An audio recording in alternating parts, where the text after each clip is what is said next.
Every day we see patterns in the world around us. They testify to the careful design and hard work that produced them. But what about the patterns that are not made by man, but appear in the natural world? What do they reveal? Consider the snowflake. These tiny crystals are formed when water vapor in a cloud condenses directly into ice. As the crystals grow, delicate and beautiful patterns emerge.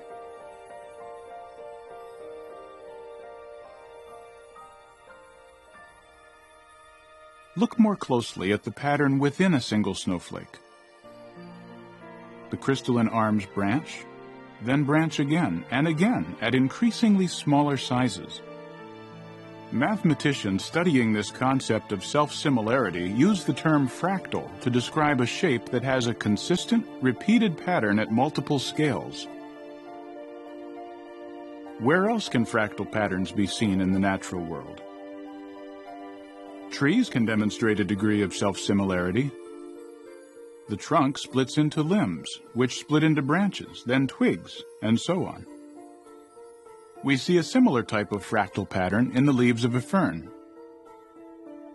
A different type of pattern, but one that is also a fractal, can be seen in the shell of the chambered nautilus. As it grows, the nautilus builds new, larger chambers and seals off the older, smaller ones that it no longer needs. The result is a spiral that is fractal in nature, maintaining a similar shape as it increases in size. Natural spiral patterns of this type can be observed in many places, from the cloud formations of a hurricane to tiny shells on the beach, from the arrangement of the stars in a galaxy to the seeds on a sunflower head. What causes these spiral patterns? In the case of the sunflower, it has to do with the specific angle at which new plant growths form. This angle, approximately 137.5 degrees, is sometimes called the golden angle. It results in an ideally compact arrangement with no wasted space and creates distinct spiral patterns. If the sunflower grew not at the golden angle, but at a different angle, for example 140 degrees, we would see radial arms instead, and the seed arrangement would not be as efficient. As we look even closer, we can discern a fascinating mathematical relationship between this golden angle and a series of numbers called the Fibonacci sequence. In this progression, each number is determined by adding the previous two numbers together. Interestingly, these Fibonacci numbers can often be observed in plants. This sunflower has 34 spirals in one direction and 55 going the other way. Both of these numbers are in the Fibonacci sequence. A pineapple will often have 8 or 13 spirals. Flowers with a spiral growth pattern tend to have a Fibonacci number of petals.